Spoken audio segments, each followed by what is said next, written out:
नमस्कार। आज हम एक बड़ी दिलचस्प पंजाबी फिल्म गुड्डे गुड्डे चा 2 समता की जीत इसकी कहानी को थोड़ा गहराई से समझने की कोशिश करेंगे। हमारे पास इसका एक सार है, तो देखते हैं ये कहानी हमें कहाँ ले जाती है। जी। और ये कहानी, जैसा कि हमें पता है, ठीक वहीं से शुरू होती है जहाँ पहली फिल्म जो नेशनल अवार्ड विनर थी वो खत्म हुई थी। हाँ, वो बारात वाला किस्सा।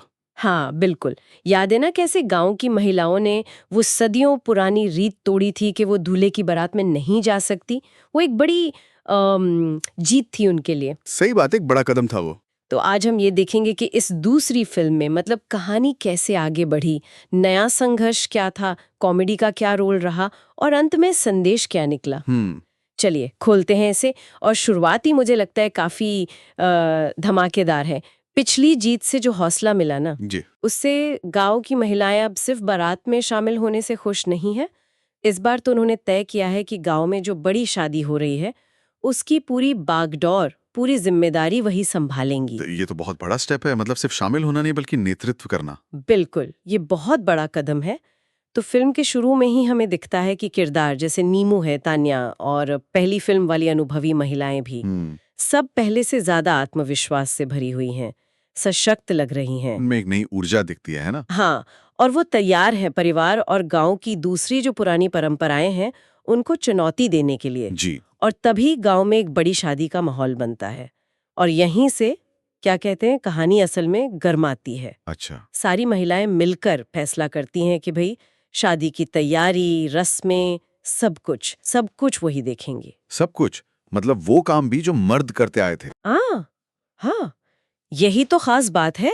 वो काम भी जो पारंपरिक रूप से सिर्फ पुरुषों के हिस्से आते थे। हाँ, और ये बात बहुत महत्वपूर्ण है। ये सिर्फ जैसे आपने कहा भागीदारी बढ़ाने जैसा नहीं है। नहीं, बिल्कुल नहीं। ये तो सीधे सीधे नेतृत्व पर दावा ठोकने वाली बात हो गई। सही कहा।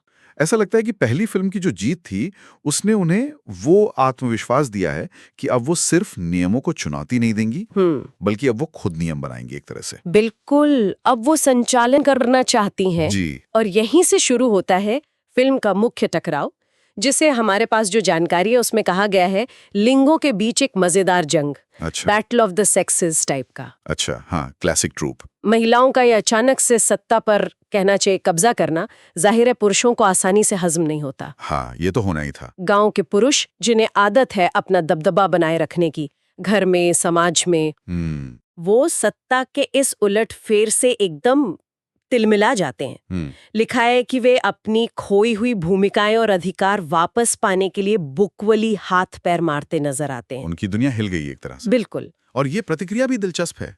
ये सिर्फ गुस्सा नहीं है, इसमें एक बौखलाहट भी है शायद। हाँ, बौखलाहट शब्द बिल्कुल सही है। क्योंकि जब स्थापित ढांचा अचानक बदलता है ना, तो जिनका उसमें दबदबा होता है वो अक्सर संतुलन खो बैठते हैं। और शायद यही बौखलाहट कहानी को आगे बढ़ाती है। हाँ, और इसी बीच कहानी में एक मुख्य पुरुष किरदार की एंट्री होती है, एमी विर्क। अच्छा। अब ये देखना होगा कि उनका किरदार क्या मोड़ लेता है।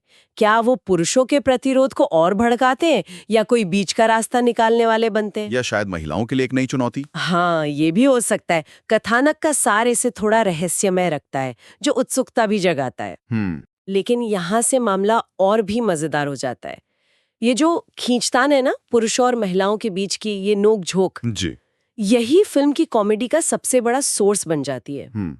हमें बताया गया है कि पुरुष बार बार कोशिश करते हैं नियंत्रण वापस पाने की, योजनाएं बनाते हैं। लेकिन उनकी योजनाएं अक्सर अनाड़ी या बिना सोचे समझे बनाई हुई निकलती हैं। हाँ, ये पॉइंट जरूरी है। हास्य सिर्फ इस बात से नहीं आ रहा कि पुरुष हार रहे हैं। अच्छा। बल्कि इस बात से आ रहा है कि उनकी सत्ता वापस पाने की जो कोशिशें हैं वो ही बचकानी या मतलब बेवकूफी भरी लग रही हैं। ऐसा लगता है जैसे वो इस नई चुनौती के लिए तैयारी नहीं थे।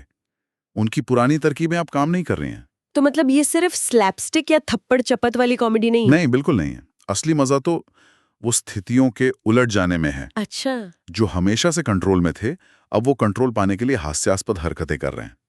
ये जो पारंपरिक सत्ता समीकरणों का उलटना है ना, हाँ, ये ही अपने आप में व्यंग्यात्मक भी है और मजेदार भी। उनका अधिकार अब सवालों के घेरे में है और उनकी इसी छटपटाहट से कॉमेडी पैदा हो रही है। और दूसरी तरफ है महिलाएं। उन्हें विवरण में ज्यादा सशक्त और तीखे हास्य से लैस बताया गया है। वो हर मौके पर पुरुषों को मात देती नजर आती हैं। लिखा है कि वे पुरुषों को हर मोड़ पर चतुराई से मात देती हैं। अच्छा, चतुराई से। हाँ, वे सीधे टकराव से बचती हैं, लेकिन अपनी बात मनवा लेती हैं। वो अपनी एकता और दिमागी सूझबूझ का इस्तेमाल करके पुरुषों की हर कोशिश को बड़े मजेदार तरीके से फेल कर देती हैं। उनकी स्ट्रैटेजी सीधी बगावत की नहीं है। नहीं, बल्कि जो नियम है उन्हीं के साथ चतुराई और मजाक के जरिए खिलवाड़ करने की है। हम कह सकते हैं चालाकी भरी हास्यास्पद तोड़फोड़। और ये रणनीति अपने आप में बहुत दिलचस्प है, अगर हम इसे बड़े सामाजिक बदलाव के नजरिए से देखें। कैसे? देश की वे सीधे सिस्टम से लड़ नहीं रही, बल्कि उसी सिस्टम के अंदर रहकर उसके नियमों को मजेदार तरीके से तोड़ मरोड़ कर अपना रास्ता बना रही हैं। ये दिखाता है कि बदलाव लाने के लिए हमेशा क्रांति या टकराव ही जरूरी नहीं होता। सही बात है। कभी कभी सिस्टम के भीतर रहकर स्मार्ट तरीके से उसे अपने पक्ष में मोड़ना ज्यादा असरदार हो सकता है और शायद ज्यादा टिकाऊ भी। तो ये जो लगातार संघर्ष चल रहा है, ये नोक झोंक, ये कॉमेडी और थोड़ी बहुत जो अफरा तफरी मच रही है जी। ये सब मिलकर आखिर में क्या करते हैं? जानकारी कहती है कि ये सब आखिरकार गांव के सभी लोगों को, मर्द हों या औरतें, अपनी उन गहरी जमी हुई सोच और पूर्वाग्रहों का सामना करने पर मजबूर कर देता है जो लैंगिक भूमिकाओं से जुड़े हैं। हाँ, एक आईना दिखा देता है। बिल्कुल, मजाक मजाक में ही सही, पर एक आईना तो सबके सामने आ ही जाता है। हाँ, क्योंकि हास्य में ये ताकत होती है, वो अक्सर बचाव की दीवारों को भेद देता है। अच्छा। जहां गंभीर बहसें शायद प्रतिरोध पैदा करें, वहीं हंसी मजाक में कही गई बात कई बार दिल तक पहुंच जाती है और लोगों को अनजाने में ही अपनी सोच पर सवाल उठाने पर मजबूर कर देती है। और फिर कहानी एक इमोशनल मोड़ लेती है। इस बढ़ते हास्य और जैसा कि बताया गया है दिल को छू लेने वाले पारिवारिक पलों के जरिए कहानी एक महत्वपूर्ण नतीजे पर पहुंचती है। पुरुषों को धीरे धीरे यह एहसास होने लगता है कि महिलाओं की बराबर की भागीदारी से सिर्फ काम का बोझ ही कम नहीं होता जी, बल्कि परिवार और उत्सवों में एक नया रंग, एक नई ऊर्जा और असली खुशी जुड़ती है। उन्हें शायद पहली बार महिलाओं की क्षमताओं का, उनके योगदान का असली मूल्य समझ आता है। ये कहानी का एक बहुत बहुत महत्वपूर्ण पड़ाव है। हाँ, फिल्म सिर्फ ये नहीं दिखा रही कि महिलाएं सक्षम है, ये बात तो पहली फिल्म में ही साबित हो गई थी एक तरह से। करेक्ट है ये। बल्कि ये दिखा रही है कि उनकी पूरी और बराबर की भागीदारी से सबका भला होता है। सबका भला। हाँ, पूरा समुदाय, पूरा परिवार समृद्ध होता है। यहाँ एक तरह से वो जो वर्चस्व की सोच थी ना जी, उस पर साझेदारी की भावना की जीत होती दिख रही है। तो क्या हम ये कह सकते हैं कि सामाजिक बदलाव अक्सर तभी ज्यादा मजबूत होता है जब सभी पक्ष उसमें अपना फायदा देखने लगते हैं? बिल्कुल। जब उन्हें लगता है कि नई व्यवस्था पुरानी से बेहतर है सबके लिए। हाँ, ये एक गहरा सवाल उठाता है। क्या आपसी समझ और साझा लाभ की पहचान ही सामाजिक परिवर्तन का सबसे शक्तिशाली इंजन है? क्या टकराव से ज्यादा स्थायी बदलाव तब आता है जब लोग महसूस करते हैं कि समानता सिर्फ एक नैतिक आदर्श नहीं, बल्कि असल में सबके लिए ज्यादा खुशहाल और बेहतर जीवन का रास्ता है? कहानी इसी तरफ इशारा करती लगती है।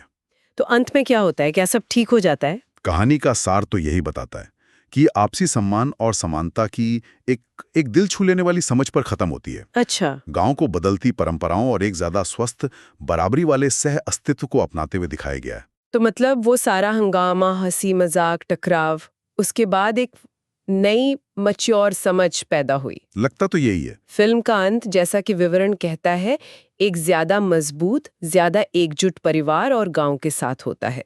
समानता का संदेश हंसी, दिल और पारिवारिक भावनाओं के ताने बाने में बुनकर सफलतापूर्वक पहुंचाया गया है। ये जरूरी है कि तरीका क्या अपनाया गया संदेश देने का? हाँ, शायद आखिरी सीन्स में हम देखते हैं कि पुरुष और महिलाएं दोनों मिलकर खुशी खुशी शादी की रस्मों में बराबर हिस्सा ले रहे हैं और इस तरह गांव में नए प्रगतिशील रिवाज स्थापित हो रहे हैं, जो उस बदलाव का सबूत है जिसके लिए सब हुआ। बिल्कुल, जिसके लिए महिलाओं ने ये अनोखी लड़ाई लड़ी थी। तो हमने देखा कि गुड्डे गुड्डे चार 2 की कहानी कैसे पहली फिल्म की जीत से एक कदम आगे जाती है। ये सिर्फ अधिकार पाने की नहीं है, नहीं, बल्कि उस अधिकार को स्थापित करने, उसे प्रैक्टिकल बनाने और समाज में उसकी स्वीकृति बनाने की कहानी है। जी बिल्कुल। ना, पुरुषों का वो मजेदार प्रतिरोध, फिर कॉमेडी का माहौल और अंत में आपसी सम्मान और समानता तक का ये पूरा सफर काफी दिलचस्प लगता है। बिल्कुल। और ये कहानी ये भी दिखाती है कि हास्य और पारिवारिक जज्बात कितने शक्तिशाली औजार हो सकते हैं। हाँ, गहरी जड़ों वाली परंपराओं पर सवाल उठाने और उन्हें बदलने के लिए ये शायद गंभीर बहसों से भी ज्यादा कारगर साबित हो सकते हैं। सही कहा। ये दिखाता है कि बदलाव हमेशा टकराव या क्रांति से ही नहीं आता। कभी-कभी ये आपसी समझ, साझा खुशी और इस एहसास से भी आ सकता है कि नई व्यवस्था असल में सबके लिए बेहतर है। तो यहाँ कॉमेडी सिर्फ मनोरंजन नहीं है? नहीं, वो सामाजिक परिवर्तन लाने का एक माध्यम बन जाती है। और ये हमें एक दिलचस्प विचार के साथ छोड़ जाता है आखिर में। क्या हंसी मजाक और हल्के फुल्के अंदाज में कही गई कहानियां सामाजिक बदलाव लाने और सदियों पुरानी जड़ हो चुकी सोच को चुनौती देने में कभी-कभी गंभीर तर्क वितर्क वाली बहसों से ज्यादा असरदार साबित हो सकती हैं? ये बहुत अच्छा सवाल है। क्या हास्य लोगों के बनाए हुए वो जो मानसिक किले होते हैं ना, उनको भेद कर सीधे उनके दिलों तक पहुंचने की ताकत रखता है, जी, जहां शायद तर्क अक्सर नाकाम हो जाते हैं? इस पर सोचने लायक बात है। बिल्कुल सोचने लायक बात है।